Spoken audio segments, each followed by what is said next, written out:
Welcome to Ageless Blissings with Brenda Pearce. You've come to the right place for candid conversations, inspiration, and empowerment. Join me with my very special guests as we bring you media that matters on the Divas That Care network. For more about the Divas and to listen to various podcasts, visit www.divasthatcare.com. Now let's get on with the show.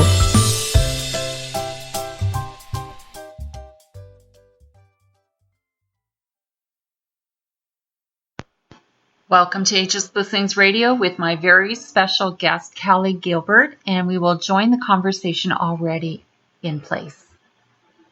International bestseller, and she's also been a magazine publisher and an award-winning photographer, a figure skater, and so much more. And so Cali knows all about personal transformation and what it takes to live and manifest a life of bliss, and that's what today's show is all about. And with Cali, we are going to be sharing some very deep secrets and truths. They're going to help empower and electrify, evolve you into the next level of your life experience. And so it is a real pleasure to have her here with us today. So Cali Gilbert, as I said, is the bestseller author of the It's Simply book series. She has published several books on her own and now serves other writers through her company, Serendipity Publishing House. Cali's photography has been exhibited all across the United States and beyond. And she holds a master's degree in sport management and has traveled the globe as a former figure skater as well as a magazine publisher, as I've mentioned before. She is a resident of Santa Monica, California. Cali enjoys serving her community, especially women in transition and youth programs. To learn more about this amazing, amazing woman, please visit CaliGilbert.com. I wanted to put the triple W in front of there, and it's an assumed thing, that's for sure. Cali is launching a wonderful membership site based on the work of Serendipity, and we would love for you to check it out. So hang tight, and here's Cali. Hi, Cali. Welcome to the show. Hi, Brenda. Thank you so much for having me. I'm so happy to be here. I am so excited to have you here, too. And, you know, let's talk about the serendipity of our connection. Basically, you know, if it wasn't for Facebook and social media, you and I would never have connected. It's true. And that is serendipity to me. Yeah. You know, yes. And, you know, and I'd love for you to tell us a little bit more about your life. You know, you were a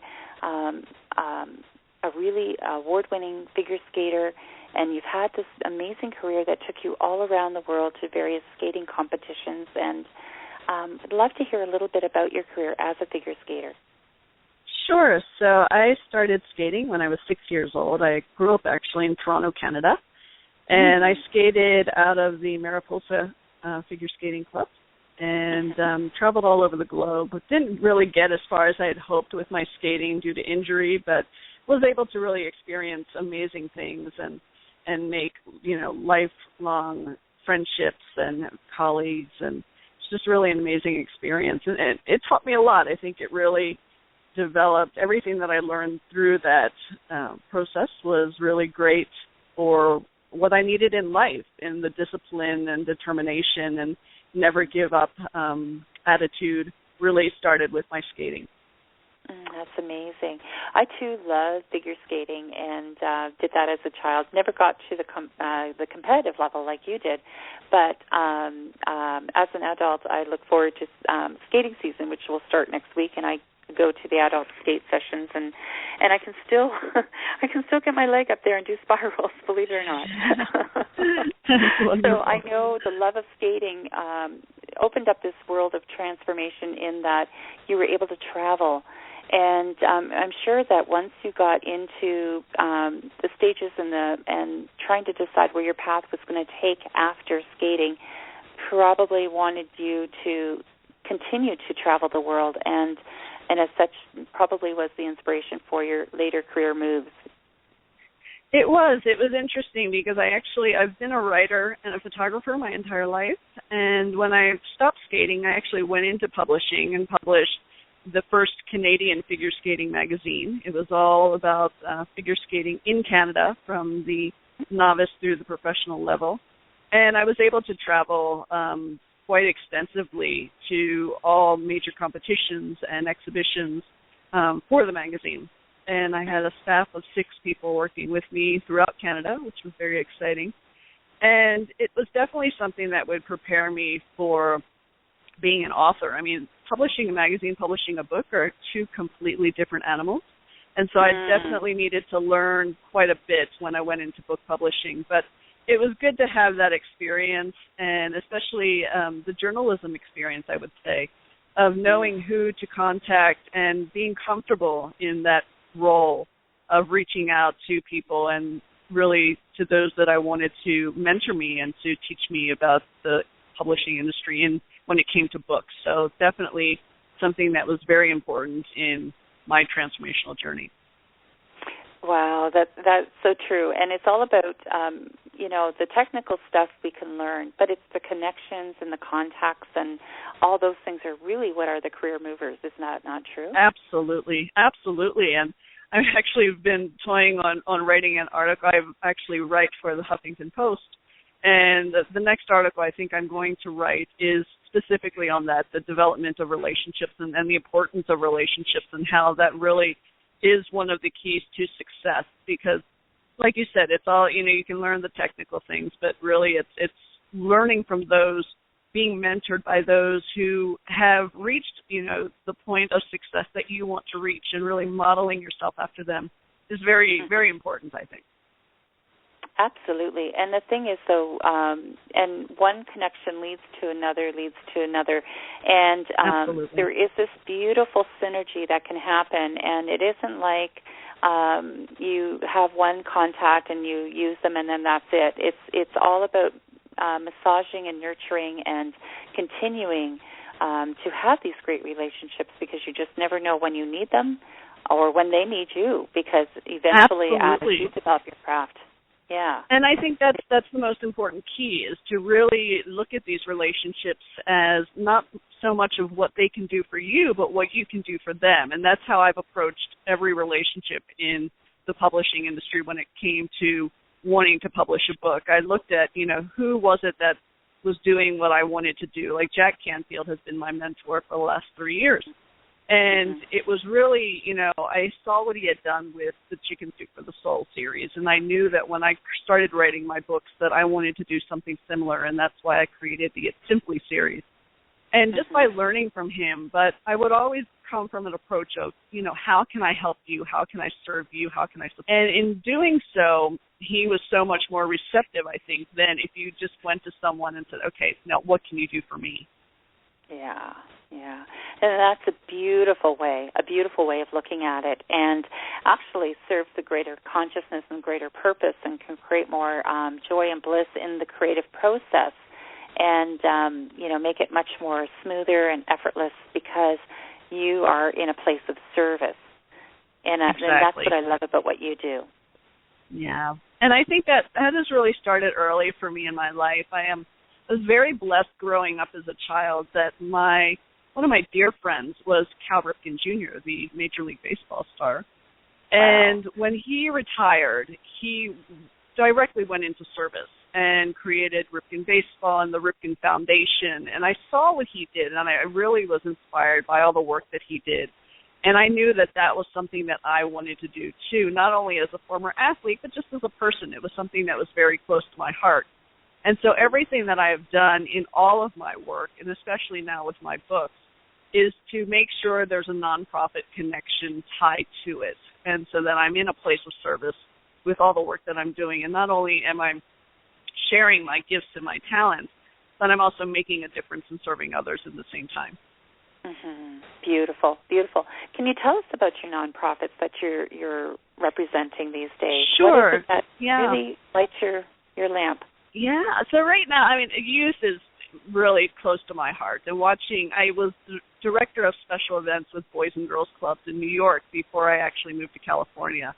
And that was my dream job, because I loved being able to see these children, really have these dreams and not really know how to go about, achieving them or having the financial or emotional support to do so. And so, being able to really, get out there and inspire kids and saying, what is your dream? How can I help you? You can make it happen, and really, show them that it is possible. Some kids, they see things and then they don't think it's possible, and it's like, yes, it is, but it's just a matter of really having that support, to back them up and saying yes, and let me show you how you can do this. So anything to do with kids and helping them fulfill their dreams, helping them live life to their fullest potential is really what I'm passionate about.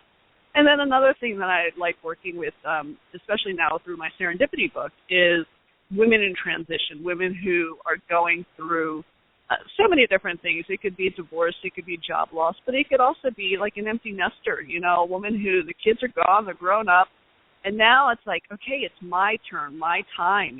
What do I want to do with my life? What is my passion? And really, encouraging and supporting them in fulfilling that dream and that goal. So that's what I'm really passionate about. Those are wonderful, wonderful things to put your energy behind. And it's true. A lot of people, a lot of women in particular, put their passions on hold. And it doesn't mean that their families and being the mom and carpooling and all that stuff was not their passion. But then when those stages are gone, it is really necessary to reinvent ourselves in new and delicious ways. And so I love that you are representing that generation for sure. And yes, helping them to relaunch themselves in new and exciting ways. I love that. And I love just really seeing the look on their faces when they're like, oh, wow, I can dream. It is my time. And so it's exciting to see, what can I come up with? What is it that I really, really want? And then help them achieve that. Oh, that's so beautiful. Beautiful. Beautiful work. So, Cali, I really honor that you do all this wonderful stuff, and the philanthropy piece is there, and it just really, makes you feel full circle in all that you do, in not only being creative but giving back and shining the light for others. And I love that too. I love shining the light and helping others to get their voices out there. And so I know what it feels like. It's just so good. It's such a great feeling. So, Cali, what I'd like to do is our show is all about developing a life of bliss, and so moving into that, we hear about all the wonderful things that you do for Bliss, and now as part of the Give Back, I'd love for you to get into telling us about how to create a bliss-filled life and your beautiful 4-step process that you have created. Yeah, so my book is called It's Simply Serendipity, 4 Steps to Manifesting a Life of Bliss. And those 4 steps actually came to me through probably the most difficult year of my life. It was 2011. I had graduated with my master's degree at the end of 2010 from the University of San Francisco, and I had this extensive background in event management and a huge network, and I really thought that I was set to go, that I could write my ticket to success. And what I didn't realize, though, it was the depth of the recession, and I couldn't find work, and I didn't really know what to do. I spent quite a few, extensive months looking for work and sending out resumes and nothing happening. And at one point, someone told me, numerous times actually, not to put my master's degree on my resume. And I thought to myself, okay, this can't be good, And so one day after, looking for, sending out, I can't even tell you how many resumes, I just went outside one day and said, okay, show me what to do. And the answer that I received was, do what you love. And when I thought about it and really got, to the core of what my true passions were, it was the writing and the photography. And so I said, okay, this is what I love. How can I make this work? And it really was a leap of faith because, I had to basically start over. And 2011 began with massive loss. I actually was pregnant when I graduated from university, and I didn't realize it, and I miscarried the child. And that's how 2011 began. And it really started this spiral of loss in that year. And in that year, I ended up losing, my car died, the father of the child left me, my money ran out, and I lost my home. So that was 2011. And I thought, okay, well, so much for starting over. We're really starting over. And so when 2012 began, I was faced with the decision, and it was a hard decision of, do I give up or do I start over? And I knew, I was in the depths of despair. I was grieving. I had, just lost everything. I really didn't know what direction to go in. And at this crossroads of, what do I do? But I realized that I wasn't done yet. There was something bigger out there for me to do. There was something more in my life, and I wasn't finished. And I realized I consider myself an artist. I always have. I come from a family of artists. I've been very blessed. All the men in my family are artists. Nice. And I thought, okay, well, if I view myself as an artist, I have to I have a blank canvas. I'm given a blank canvas to really create the life of my dreams, and I have the power to do that. So what do I want my life to look like? And that's really where it all began and how the 4 steps came about. And the first step is to set a clear intention for what it is you want. And so with my blank canvas, I thought, okay, well, there's 3 things that I want that were very important to me. The first one was I was living in Sausalito, California. That was my soul's home. I had been there for a long time. My family, our friends were there, colleagues were there. I wanted to stay there. So I said, I need to stay in Sausalito. I didn't care if I had to pitch a tent in the park as long as I was in Sausalito. Right. And number 2 was I wanted to find a part-time job that would pay my bills but would allow me the flexibility to follow my passion, the writing and the photography. That was very important to me. I didn't want to have to give up that dream, just to make a living.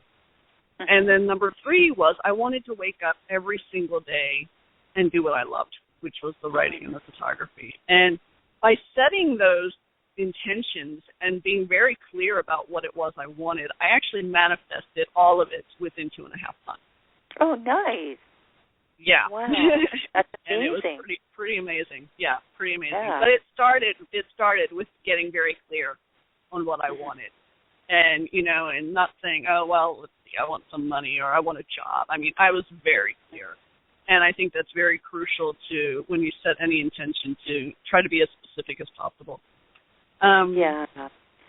So, yeah. Yeah, I agree with that. Should I go on to all of them at first, or do you have any questions? Well, I just wondered, when people are trying to get clear, even let's break that down just a little bit more, because clarity, like you're saying, specifics, and to me, that means defining everything right down to the single most hair on the head of whatever, kind of thing. Yeah. Were you that clear, or can you describe to us the process of clarity that you may have used? Yeah, well, I also think it's important to write it down. I write everything down, and I think when you write down intentions, it adds some sort of, strength to it, energy to it, that it's like, yes, I'm really serious about this. It's not an idea that's just floating around in my head that I'll get to one day. This is, I mean business. So I think that's very important. And yes, I think the more specific, the more clear you can become, the better it is. And I found that when I do ask for certain things and I'm not very clear, the timing might be off. I might have to wait longer, or I might have to turn around and say, okay, wait a second, why isn't this happening? And it's like, oh, okay, well, I wasn't specific. So right. It really, I think it is important to do that. Right. And, some people do other processes as well, like meditation or, some kind of process. Do you also do a meditation process with? I do. Yes. I actually meditate twice a day, in the morning when I wake up and at night before I go to sleep. And it varies. It depends on what's going on in my life. I have various meditations that I listen to, and they're very, it could be on abundance, it can be on clarity, and getting that, clarity of what you're looking for. But yes, and it's very important, and I think meditation has been huge for me, because I started it during 2011 when I was going through all of that turmoil. And I really think it did help me get through, because it was something that was daily. It was, it became a habit, Okay. And I saw how things changed if I didn't do it, and And so it was very important, and I still do it. I think it's very important in my life. Well, yes, and not only is it great for the meditative process that you are intending it for, but also there are side benefits as well, like better health, better sleep, better better choices in nutrition, and so I'm sure, did you see that as well in your own life? Absolutely, yeah. I mean, there was, especially that first time of going through, the first 7 weeks of not having a home was probably the most difficult of my life, because I really was in a state of survival mode, and trying to understand what was going on in my life and how could this possibly happen to me. Really not looking after my health and not looking after, eating correctly. It was like wherever I could lay my head, and then wherever I could find, a place to eat. And I remember when I was at that crossroads of really, do I give up? I really feel my body show me, because, and what I realized that I had not had a home. I probably had only drank like a gallon of water in that entire time. Oh, wow. And, and I went to yoga class. This was the thing. I didn't have a home, but I was scraping up like $15 a week so that I could go to yoga class, because it was my 1 hour of peace, and to escape this reality that, I was living. And I remember my yoga instructor, when I told him, I said, I feel my body shutting down. He goes, and he's like, well, are you eating well? Are you drinking water? And it was like, oh, yeah, I guess that probably would help, And then I just started drinking as much water as possible. Yeah, so absolutely. And that's the thing, is it really, it makes you take that time, that quiet time, to think about what it is that's really going on in your life. Very, very important. So I also want to ask, too, I want to go back to that time, because, a lot of people, I know Lorraine Cohen says you have to have a breakdown before you have a breakthrough, and this was obviously your time of total breakdown. What was your level of gratitude at that time? Oh, man. I mean, it was incredible, because I remember one incident for sure that I actually talk about in the book, and I say I went to the ATM to withdraw $20, and the receipt $1.83.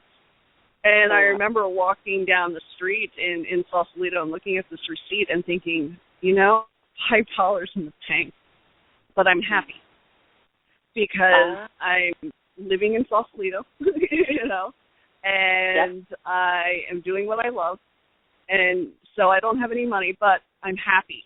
And that meant everything. And I think that was like such a shift in mindset right there, that it isn't all about money and possessions. And, it's really about what is bliss for you personally. And I think it's different for every person. It's just a matter of, to really ask yourself that question, what is bliss? Mm-hmm. Yeah, exactly. Yeah, and coming from a place of gratitude for even what you don't have as opposed to what you do have really can make a huge energy shift for the consciousness and the manifestation piece, for sure. So it's really, really great for you to share that piece with us, and I really appreciate that, because most people don't like to talk about their down times or their bad times, but yet that's so foundational to where you are today. And absolutely, absolutely. And I think, too, what's really important is you mentioned, having, practices like meditation and things like that. And what I have developed over the last couple of years is a gratitude session. And so literally the moment I open my eyes in the morning, I do a gratitude session. And the very first thing I am grateful for is my breath. And I don't think, it's like the simplest of things, it's like when you lose everything, your mindset shifts, you start seeing things in a completely different way, and so every morning it's thank you for my breath, thank you for my 5 senses, for my optimal health, for the bed. I mean, I was never so happy to see my bed again after, going a total 12 months without a home, And so really things that, sometimes you take advantage of, and then it's like, oh, yes, I so love my bed,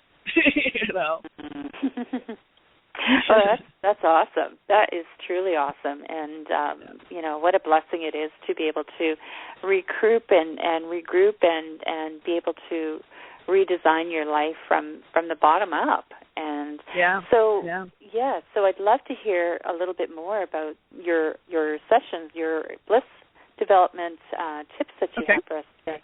Yeah. Clear intentions. That's, of course, number one. The second thing you want to do is whatever it is that you want to learn or achieve, whatever your dream is. Like for me, it was to become a published author. That was my number one dream as I was going through all of this. I was like, I want to write a book. I want to publish a book. And so what you want to do is find, people that are doing it, that are successful about it. We had mentioned this before, and really look at them and model them and, look at what they're doing. I mean, a lot of the most successful, authors have gone through multiple failures. I mean, Jack Canfield says himself that, 144 publishers rejected Chicken Soup for the Soul before someone picked it up.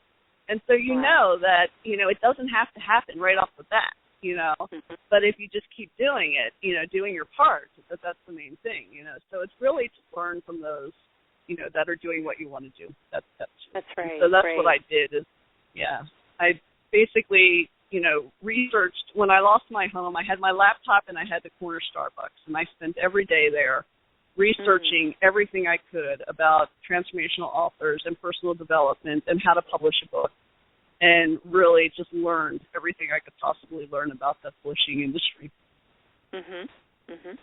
Wow. Yep.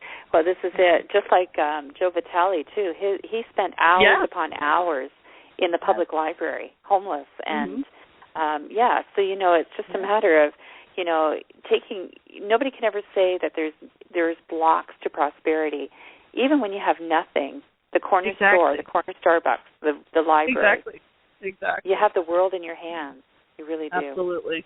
And that was another thing of, I was grateful for the laptop. I was grateful for the Starbucks. I was grateful for the Wi-Fi, It was like all these little things, And then, of course, once I learned all of those things, just like I said, I write everything down. So notebooks after notebooks, just writing everything down. And then what you want to do is you want to implement everything that you've learned. There was an instance in September of 2011 where I was just about everything was gone. I was on the brink of losing my home and didn't have any money, but I received an email from a colleague who was also an author and had published a book called Monetize Your Passion, a Rich German. And I thought, well, that's what I would love to do. That's speaking my language right there. And he had invited me to come down to San Diego to see him speak at an event. It was a publishing event. It was the 21st Century Book Marketing Conference, and Ariel Ford and Mike Koenigs were hosting it. And I thought, well, Rich, I'd love to. I don't have any money. I have no way to get down there. It was like $500 a ticket. I was like, okay, but something inside of me said, Callie, you need to do this. You need to be down there. You need to find a way to make this happen. And okay, so help me out here, So I thought, okay, how do we do this? So first thing I did was I had the week before I actually had heard Ariel Ford speak on a teleseminar. And she had mentioned that whenever she had events, that she was always looking for volunteers. I thought, well, hey, I've got event management experience. Here we go. So I sent her an email that I received this invitation to come. I'm, up and coming author and just, want to publish my first book. And, I know I could learn so much from this event. She emailed me back and says, of course, and here's my contact information for my, event manager. So, all right, we can get into the event. Now, how do we get from San Francisco to San Diego? Right. Okay. Right. So at this point, my car had died, so I didn't have a car, but I still had a home, so I had a parking place. So I rented out my parking place. Oh, wow. To a friend of mine who lived on a houseboat and had 2 cars and only allotted space for 1. So I said, hey, want to use my parking space? Sure, $150, bought my plane ticket. Wow. Okay, we have plane ticket, we have parking, we have a way to get down there, we have a way. Now, where are we going to sleep? you know.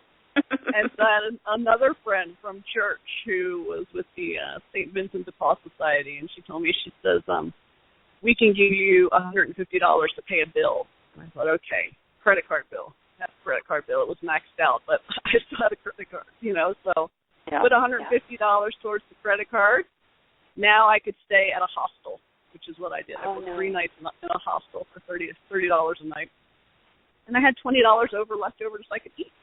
You know? Wow. And so really I had nothing, and I manifested this 3-day, you know, trip to San Diego to this conference where the who's who of the publishing industry would be there speaking. I mean, the John Astoreffs, the Brenda Bouchards, I mean, you name it, they were there. And I went down there and just immersed myself in this atmosphere and just all in, and it was amazing. And literally 1 month later, published my first book. Oh, my gosh. If that is not serendipity, I don't know what it is. Exactly. Exactly. Oh, my. And that just opened the gates, because once I realized how myself, I said, let's just do it again and do it again. And now 6 books on the market later, I'm now showing other people how to do it. Wow. Yeah. You talk about manifesting at its best. That is really a heartening story of rags to riches. Well, you know, we're always, we're always looking to develop our skill sets, and this was definitely a meant to be thing. Oh, wow. And that's the thing. I knew in my heart, my soul, I needed to be there. And it was, it was this calling. It says, you find a way, Callie, find a way. Okay. Help me find a way.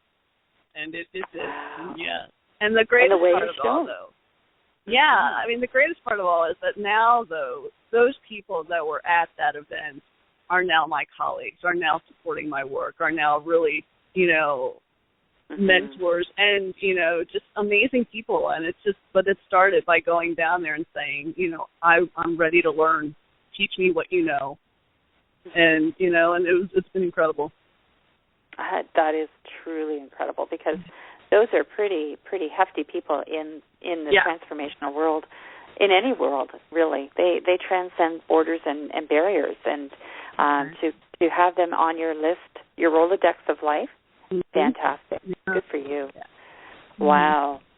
So, with the book publishing that you're doing, is there a special genre that you're working with? Is it transformation, or do you do other types of books as well? Yeah, so my first 4 books actually are a combination of my writing and my photography. Mm-hmm. So the first book that I published after that conference it's simply Sausalito, an inspirational journey. And it was basically all the lessons that I learned through that year of transformation, 2011. And it's my original photography, and then just quotes that I made up, of the lessons that I learned. And so it's coffee table photography book. And then after that, I did a book on the Golden Gate Bridge and its 75th anniversary in 2012. I lived 5 minutes from the bridge, and I thought, my gosh, I have loads of photographs of this beautiful bridge. Let me put together a book and do that. And as I was promoting that book, I actually was approached by, second and third generation San Franciscans who were like, you need to do a book on San Francisco. And so that's my third one. And in all of this happening, it was such a blessing to begin with being in San Francisco because of everything that was happening. And then the America's Cup, which took place last year. The team from Oracle Racing Team USA started practicing in 2012 on the Bay. And so I thought, well, here's what my gosh, this combines all my passions, sports and writing and photography and kids and everything in one ball of wax, So I actually went up to, people are like, how in the world did you end up doing anything with Oracle? And I said, well, I went to Oracle headquarters. I knocked on the door, and I said, this is what I want to do. Who do I need to talk to? Wow. And that's how it started. And luckily I was able to connect with an amazing member of the team who worked for the TV network and put me in touch with development and communication people. and published a book. And it was the book leading up to the America's Cup. So it was basically a look at youth sailing in San Francisco. I followed Oracle through the 2 years that they were training for the Cup. And then I actually ended up working at the America's Cup as an event ambassador. And it was amazing. I mean, it was just such an incredible. I was invited to parties and all these things, and it was like, okay, I don't have a home, but I'm going to see I'm going to a party with Oracle. You know? So that was pretty amazing. Wow. And then I ended up partnering up with them to do a calendar last year, and a portion of the proceeds went to benefit youth sailing programs through the San Francisco or the Golden Gate Yacht Club, and youth sailing around the bay. So, and that's the thing, is that's another thing that I've tried to do, is the nonprofit tie. So every book has a nonprofit tie to it. Wonderful. Just, there you go. And you know, and the other thing is you have the confidence. You walked up to Oracle and knocked on their door. Yeah. You know, with and that's confidence. The thing. Yeah, exactly. I knew. I was like, well, the worst thing they can say is no, right? Right. But if you don't try, you never know what you're going to get. You know? That's right, exactly. Like, okay. So failing forward, you know, if it didn't work, that's okay. You'd find another way, but you never let it stop to hold you back. Absolutely. And I think that's, you know, that was another thing with my serendipity book that was really, you know, crucial for me, was that I learned through all of this that it didn't hurt to ask. And coming from someone who, a former figure skater, growing up very independent, very, I can handle the whole world by myself, was a very difficult lesson to kind of learn, you know, because it's me, you know, I can do this. And then it got to the point, you know, where I was at rock bottom, where I realized, no, I don't. I need help. And it's okay to ask. And so that was another shift in mindset that I think was crucial, because that really, you know, once I said, okay, it's okay to ask, it's not a bad thing to ask for help, is where really doors began to open. And when it came to my serendipity book, I went to the top people in personal development to endorse my book. You know, people who had appeared in the movie The Secret, and you know, all these huge names, and, you know, Marcy Shimoff and Janet Bray Atwood and all these names, and said, would you endorse my book? And they said yes. Aw. You know. Wonderful. And so that's the thing, is like, people are like, oh my gosh, how do you, you know, get these, you know, people to do this? And I'm like, well, you just ask. You know, it's really that simple. You know. It really is that simple. Oh, wow. Yeah. That's very inspiring, because, yes, a lot of people think that these experts are on a cloud, and they're distant, and they're unreachable, and yet they're not. They're just like you and I. They put their socks on in the morning and, you know, have drinks of coffee, and they've all been on their own. Yeah, they've all been on their own transformational journey, so they know, you know. Yeah. And they were just wonderful and so willing to offer help and support. And yeah, I'm so grateful for them. Well, I'm just so grateful too, you know, to know that overcoming your own blocks and barriers has gotten you to a place of being able to give back and to give out and to inspire others in such beautiful ways that, you know, can only enrich the tapestry of the life experience for all of us, and that's so exciting. So what I want to know, Cali, is, you know, what is step 3 of the bliss cycle here? Yeah. So step 3 is to take action, to really take everything that you've learned and to implement it. 4, I believe, is the most difficult of all the steps, and it's the one that I still have trouble with, and that is to let go of the attachment to outcome. Ah. It's I've heard that before. It is, you know, it is hard. Oh, yeah. It's so difficult, because I tell people, I said, as human beings, we are naturally born to want to control things. You know, that's just the way it is. True. Yeah. That is just the way it is. And sometimes you really just need to let go and have faith that things are going to work out the way they're supposed to, and let it flow. And it's amazing when you do that, you know, to really see how things, you know, happen. I think I'm always telling clients, I say, you know, the number one reason why people don't fulfill their dreams is because they don't see how it's going to happen. Right. And I say you don't need to know how. Believe I had no idea how I was going to get to San Diego for that conference. Yeah. No idea. You know? Rent out a parking space? You know? Wow. I mean, all these, I had no idea. But it happened. You know? Mm-hmm. And because I put out the intention that I was going to get there one way or another. And I didn't worry about how it was going to happen. I just believed that it would. You know? And I think that's so crucial, really, is to let go of the outcome, the attachment to the outcome. Because it's really, it's go ahead. Yeah, I was going to say, the universe really wants to conspire to make our life true, you know, and really, you know, when we let go completely, the universe will bring you that and even more. And that's what's so mind-boggling about all this. Yes. Because if it wasn't for letting go and renting out that space, that parking space, and being open to taking some charity to make it happen, you never would have gotten there. Yeah. And that's the thing. I mean, the biggest example is my home that I manifested, because the house I lost was an apartment. It was a studio that sat on top of the hill in Sausalito with this view to die for. It was just a gorgeous place. And, you know, it was devastated because I had no idea, you know, where I was going to end up. And the place I manifested was craziness. I mean, this was like straight out. I could have never in my wildest dreams imagined manifesting, like you said, and for something better, right? So I just said Sausalito, okay? I ended up in a place where that was twice the size of the place that I lost. It was a loft. It was 1,200 square feet. The place I lost was 600. I had my own studio.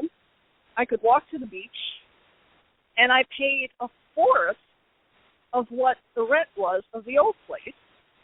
And I never wrote a rent check because I worked for the company it was a property management company. I lived in the apartment above the office. So I never paid rent. They took it straight out of my paycheck. And it was craziness. It was like my friends were like, how in the world did you do this? You know? No idea. You know? No idea. You know? So, I mean, definitely, you know, this or something better. This or something better. Amen to that, man. Well, this is really, really great, you know, that we're actually, you know, touching beyond, you know, the traditional stories here. You know, you can say, well, you do this, and this, but, you know, knowing that you know, that there's so much more that we can tap into this unbridled sense of what else is possible out there and make your dreams come true. And you're definitely a great representation of that, Cali. Yeah. No, it's incredible. And I think, too, it's what I've been finding this year, because this year, well, what I'm living now is book 3. It's incredible because in the last few months, I've just manifested, my highest career dreams. I would have never, you know, thought that #1 international bestseller would happen this soon, you know. Right. And so now I'm finding myself going, well, wow, now I need to come up with new dreams, you know, and like big dreams, you know. So now it's, you know, it makes sense I'm living in Los Angeles now, because now it's like everything that's leading me and the connections that I'm making is all really leading me towards the film industry. Oh, wow. And it's amazing. Just like, wow, okay. You know? So really, I mean, it's just like the sky's the limit, you know, I think. And it's, you know, that's why I tell people, dream and dream big, you know, because anything is possible. Really, anything is possible. Wow, that is so, so amazing. So I'd love for you to tell us a little bit about your membership site that you're developing right now. Sure. Actually, I'm very excited about it. It's called Cali's Crew, and the official launch date is next Monday, the 15th. And what it's going to be is basically I'm taking the 4 steps, and I'm going to hold you by the hand and say, look, what is it that's going on in your life and how can we apply these 4 steps to that situation. So it'll cover every area of your life, being, career or finances or relationships or, all these different things. And, what is it that's going on? How do we apply these to that situation and then move forward from there? And so I'm really excited. It'll be an area where you can collaborate with different people, build accountability partners for your dreams, share your dreams. I think it's so important to share your dreams with others because that really boosts, gives them energy and really helps you get out there and actually manifest them. So, yeah, and what I'm doing this week only, actually, it was going to be $297 a year for a full year of this contact. I'm doing a special where it'll be $97 for a full year. Okay. And those who sign up this week will also get a 30-minute coaching call with me so that I can go over, specifically what it is that they're going through and how I can help them. Right.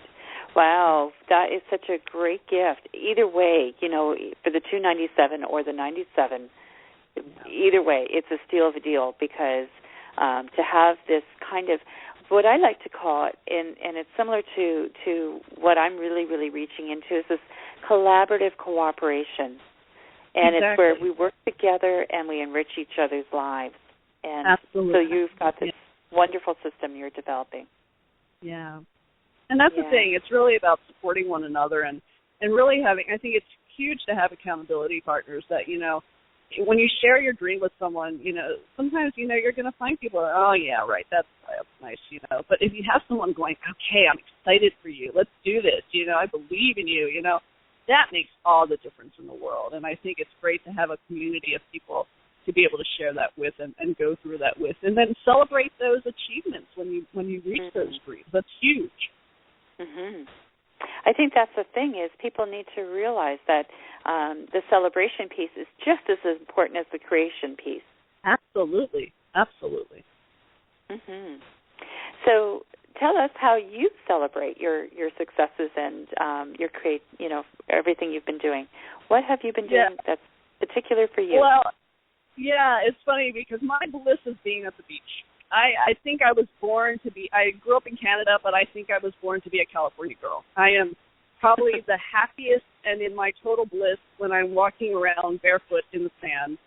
And so I spend a lot of time by the ocean. The ocean is my soul sanctuary, as I call it.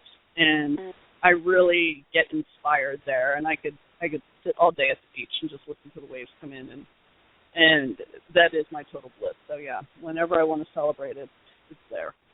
That's beautiful. Very, very nice. So do you surf? I don't, but I have my partner does, and he has offered to teach me. And so I'm looking forward to doing that, and I would love to do stand-up paddle, and there's so many different things I want to do now. So I'm like, okay, bring it on. Let's do this.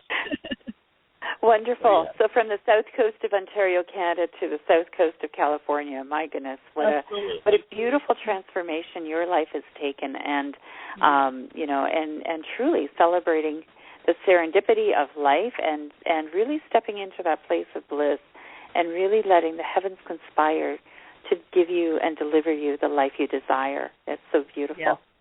Yeah. That's great.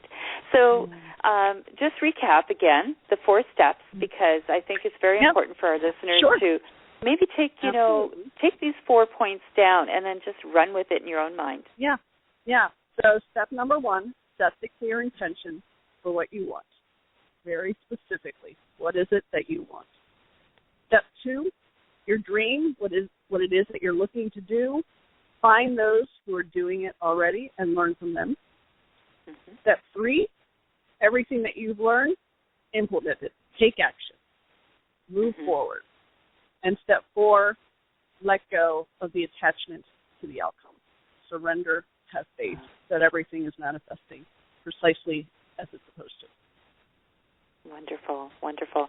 And truly, truly inspired by your story and the sharing of your it's amazing how in such a short time life can turn itself around into some amazing things when you apply these 4 basic steps. And really, really reach into the fact that all is possible and what else is possible, and really see how your life can change. So, Cali, tell us a little bit more about, you're now in Hollywood and in Los Angeles, and your life is taking on other flavors and that sort of thing. How can people connect with you if they're interested in publishing or talking to you about that arm of business? Sure. So my publishing house is Serendipity Publishing House. We actually have serendipitypublishinghouse.com. But my main website is CaliGilbert.com. So CALI Gilbert, GILBERT.com. And from there you can find out all the information about the membership site, about the publishing company, about my photography. Everything will be on the main site. That's beautiful. They're all connected and all ready for anybody who would love to reach forward and develop.